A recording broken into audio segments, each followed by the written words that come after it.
So maybe if you have an RTI club in a school or a college, as opposed to just a debate club or a quiz club, if you do have an annual theatre production which disappoints your school, college teachers, and for a change pushes them to a mirror by asking some uncomfortable, dirty, semi-pornography questions by using the body and less, props and lights and sex, an LSD imported director who speaks Hindi only way the Monday House way, there's no other way in the world. Or if you're looking at any kind of recipe, maybe the right thing is, and as you rightly pointed out, the way out is, if in our institutions we have a small caucus that is a discussion study circle, and maybe now in changed context, an RTI club. I think these are imperatives in schools and colleges now. Thank you, Paul. Anuradhaji, a few closing comments.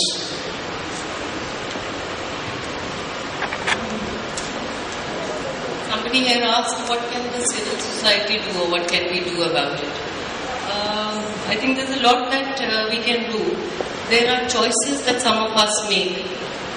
Some of us decided to, speak about certain things. There are some of us who do not speak out because they ideologically do not believe that there is any kind of injustice or there's something going wrong. But I believe in a country like India, where pluralism has sustained for so many years and where humanism continues to be the core of the society, I believe that many of us are very liberal thinkers, but that thinking should come out. You need to speak. A lot of us are very politicized in our thinking, but we are unable to translate it into actions because we feel, let somebody else do it. I have heard it from people who feel very concerned about me, maybe some relatives, some good friends who say, why do you need to get into this? Let somebody else do it. You enjoy your life and you have a good time.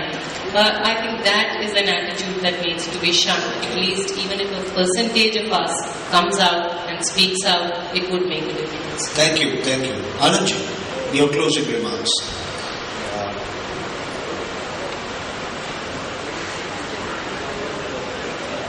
Hello.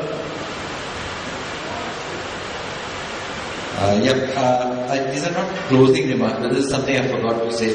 Please go on. So, basically because we were talking about, some people raised the bogey of the Naxalites.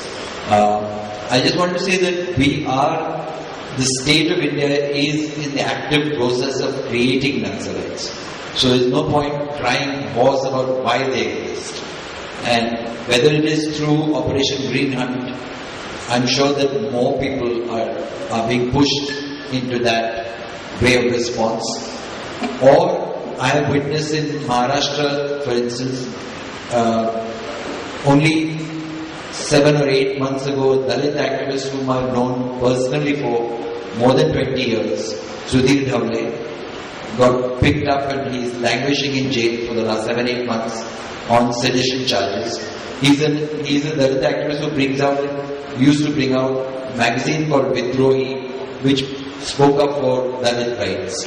Even after the Kerlanji massacre, which you all must have read about, in 2006, the Home Minister of Maharashtra declared that the agitations after Kerlanji, Dalit protests, were all inspired by Naxalites. So it has become very common for the state to use the word Naxalite as a bogey and to brand people who are dissenting voices basically. And that in itself has its own cycle, because once you brand people, there is every possibility that they might actually become that. Okay. Elena sir.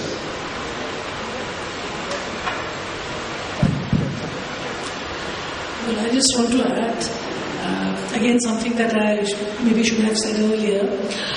One is that, we really need to look beyond labels now, because even Bhagat Singh was characterized as a terrorist by the British, and one man's terrorist is another person's freedom fighter.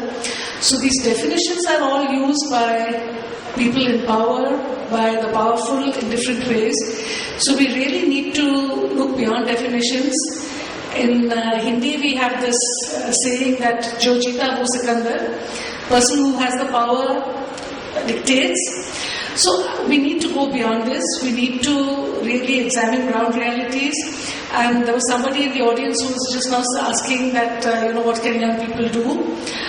I think today when I look at the youth, there is a massive effort on the part of the state, on the part of international global capital to turn people into consumers. As long as you are just shopping until you drop and you're visiting several malls and things, there's no problem anybody has with the consumer. People have problems, people in power have problems, states have problems, maybe other kinds of institutions of power have problems with citizens. It's very important to continue to remain good citizens, continue to ask questions and to keep a watchdog's eye on whatever is happening to the governance and whatever is happening to the country, because there's really no way that we can hand over the country and our people to the politicians. Okay, thank you. Tarun Tejpal. We are easily the most complex, chaotic and contested country in the world. And I can tell you that it's not going to be made easier. The engines of power and the engines of money will continue to dominate. It will be a daily battle. It will not be made easier for anybody. This battle will go on. I don't think there's an easy formula to winning it. And I think what we really have to bank upon again and again. And here I also want to say that I'm not someone who doesn't believe in the power of entrepreneurship. I think entrepreneurship shapes the world. I think, endeavor shapes the world. And these are things to be lauded. The thing is to ensure that the abuse of money and power is contained. I think that's the big challenge. For most people in civil society, most ordinary citizens, for me as a journalist, the big challenge is how do you contain the abuses of power and money, which will always be a difficult task because there are competing interests in the world. The world is ordered in a very complex way, and India in particular is, as I said, easily the most complex country in the world. So what are our greatest safeguards? Our best bets are plurality. The fact that we are plural, that we are many, we are different, and that I think is in many senses a great safeguard. Our greatest fear is the doctrinaire, is the voice that says, I know best. I know best not only for myself, but I know best for you also. I think that's the voice I fear the most. And there are several schools of that voice which are very aggressive in our space. I think if anything can undo us, it's that doctrinaire voice which says, this is how it is. What is the challenge for me is agency. As it should be for anybody else. It's to find agency. It's not to just find words, because that's just one thing. One can talk, and we are the greatest talkers in the world. But for me, is how do you inflect the real world? How do you actually bring agency to the real world? Whatever you do, it doesn't matter whether you work as a businessman or a lawyer or a journalist or in the social sector. But can you really inflect the real world? And that inflection of the real world is a constant, daily, complex challenge. It's not an easy thing. Anybody who paints that in black and white is lying. It cannot be done. You have to walk a line. You have to do many things to make sure that you can inflect the world in a way that changes it for the better. And in the case of India, always the better has to be the greater good. There is no other story, because that's our inheritance. And in this battle, on which I think the jury will remain out for a long time, in this battle, our strongest beacon in the stormy battle in the stormy sea is really the founding vision of India, the vision of the founding fathers, and the Constitution of India. And we mustn't lose sight of that bobbing beacon if we want to get through. Okay. Aruna.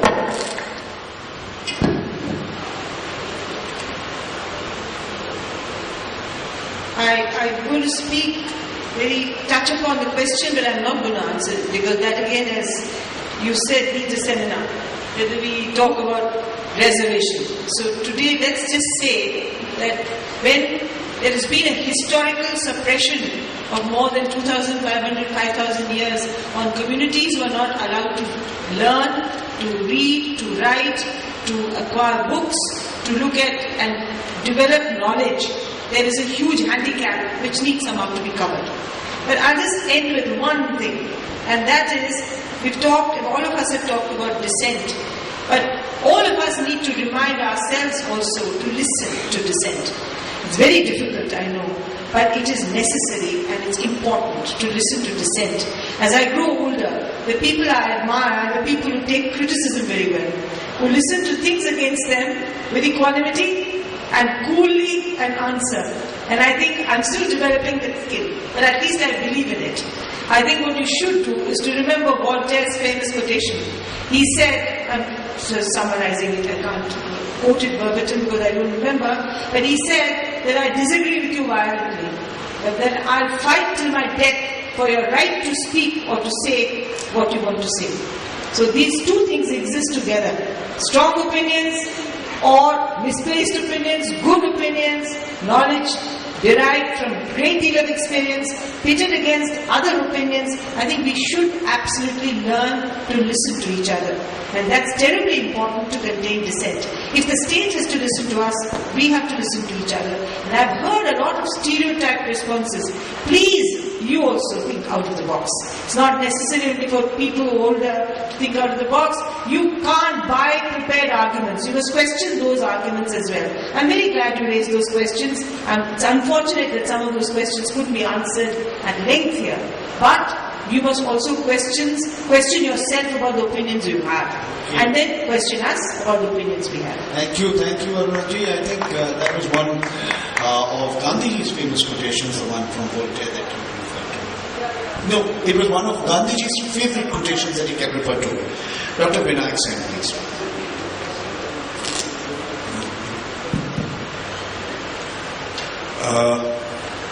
Ambedkar had said at the time when we got our independence that now that we had political democracy, but we had no social democracy or economic democracy, and this was a contradiction that was going to decide the future of politics in this country. I think that today we have a huge levels of inequity in this country. There is no justice, there is no economic justice, there is no social justice, there is huge levels of inequity. Just the whole issue of freedom in democracy is going to be decided by the kind of politics that people like you are going to be practicing. How you engage with these questions, that is going to decide the outcome of these enormous struggles that are going on in India today. Unless you engage, you can decide to live your lives in a cocoon, but that will not help this country to resolve these questions. These questions will only be resolved through engagement. We have, in our country today, we have chronic undernutrition among the poorer people that is up to famine levels. There's a chronic famine going on in large parts of the country, and that is the surest way to block the whole question of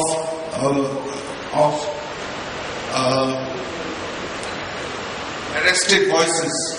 The best way to arrest voices is to perpetuate the kind of injustices that are going on in this country today. We have to fight for justice.